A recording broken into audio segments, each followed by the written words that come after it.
আসসালামু আলাইকুম, hello everyone, কেমন আছেন আপনারা? আশা করি অনেক অনেক ভালো আছেন। আর আজকে আমরা আছি শাহজাদপুরের রেশম বাড়িতে। আপনারা অনেকেই জানেন জায়গাটা অনেক ভাইরাল। আর বর্ষাকালে বিশেষ করে রেশম বাড়িতে আসার জন্য উপযুক্ত সময়। এখানে যে একটা রোড আছে, রোডটা এখন মূলত পানির নিচে, পুরোটা প্রায় বুক সমান পানি। আমরা এর জন্য একটা নৌকা ভাড়া করছি, এটা দিয়ে এখানে চলে আসছি। এটা হচ্ছে রেশম বাড়ি সরকারি প্রাথমিক বিদ্যালয়ের, এখানে আমরা এখন আসছি। তো এখান থেকে আমরা এই নৌকাটা দিয়ে 1 ঘন্টা এই পুরোটা জায়গা ঘুরে দেখবো, এই পুরো বিলটা, এই পাশটা। তারপরে আবার পানিতে নামতে পারবো, গোসল করে যাবো। আপনারা যদি আসতে চান এখানে, তাহলে কিভাবে আসবেন সেটা আমি একসাথে বলে দিচ্ছি। প্রথমত আপনারা ঢাকা থেকে পাবনাগামী যে কোনো গাড়িতে করে শাহজাদপুর নামবেন। সেখান থেকে আপনার এখানে আছে অটো আছে, যেটা হচ্ছে ভ্যানের মতো ব্যাটারি চালিত অটো। সেটা দিয়ে আপনারা 15 টাকা করে জনপ্রতি একদম রেশমবাড়ি ঘাটে চলে আসবেন। আর পানি কম থাকলে আপনারা চেষ্টা করবেন যে নামার জন্য। পানি বেশি থাকলে নামার দরকার নাই। আজকে আমরা একটা দুর্ঘটনা শুনেছি, যে এখানে কয়েকজন অসুস্থ হয়ে গেছে আপনার নৌকা উল্টায়। তো আপনারা যারা আসবেন সেভাবে প্রস্তুতি নিয়ে আসবেন। সাঁতার জানা থাকলে আরো ভালো, তো না জানা থাকলে আপনারা নৌকা রিজার্ভ করে এরকম নিয়ে আসতে পারেন। 1 ঘন্টার জন্য 300 টাকা খরচ হবে। তো এখানে আসার রাস্তাটা আপনাদেরকে সহজেই বলে ফেললাম। আর কেউ যদি আপনার সিরাজগঞ্জ থেকে আসে, তাহলে এখান থেকে সরাসরি আপনার শাহজাদপুর আসতে 120 টাকা 150 টাকার মতো খরচ হবে। যাই হোক, সবাই ভালো থাকবেন এবং ঘোরাঘুরি চলবে ইনশাল্লাহ। আপনাদের দাওয়াত রইল আসার জন্য। ধন্যবাদ সকলকে, আল্লাহ হাফেজ।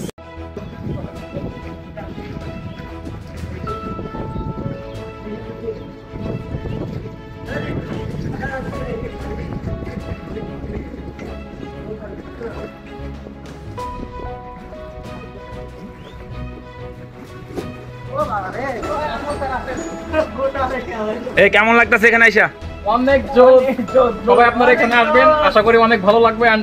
বর্ষাকালে, বিশেষ করে বর্ষাকালে যখন পানি ওঠে, তখন আরো বেশি বেশি আসা উচিত, এটা আমি মনে করি। তো সবাইকে আমন্ত্রণ রইল। আল্লাহ হাফেজ। কেমন লাগতেছে? ভাই অনেক ভালো, অনেক জোশ। এখানে আসতে পারেন বর্ষার সময়, এখানে আসার সময় বেস্ট একটা টাইম। কি অবস্থা আপনাদের? কেমন লাগতেছে এখানে আইসা? এই তো অনেক অনেক ভালো। এই তো খুব ভালো লাগতেছে। যদিও আমি এখানে আগে কয়েকবার আসছি, তারপর আমার সাথে আসছি, এই জন্য আরো বেশি ভালো লাগতেছে। Thank you. আর এই হচ্ছে অবস্থা, আপনারা দেখেন এই যে এই স্কুলটা এখন আপাতত বন্ধ আছে পানির কারণে। কারণ এইখানে দেখেন পুরো স্কুলটাই পানির উপরে আছে।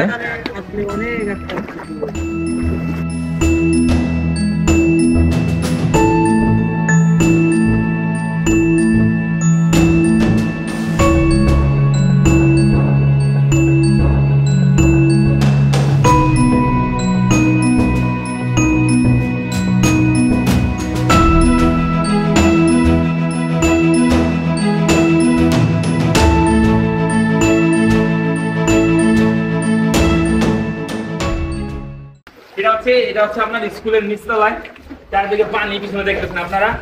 এটা একটা প্রাকৃতিক সুইমিং পুল, নিচে কিন্তু ফাঁকা। সুতরাং যারা সাঁতার না জানেন তাও সমস্যা নাই,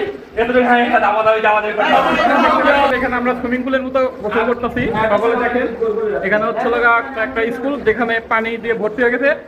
নিচে হচ্ছে টাইপ সিস্টেম, যেখানে খুবই আরাম মতো আমরা গোসল করতে পারি। আমরা এই রেশম বাড়ি থেকে এই আশেপাশে আপনারা ঘুরে, এখানে হাঁসের খামার আছে, এরকম অনেকগুলোই থাকে। কিন্তু এই সিজনে আপনারা খোঁজ নিতে পারেন যে কোথায় কোথায় কি কি আছে, কি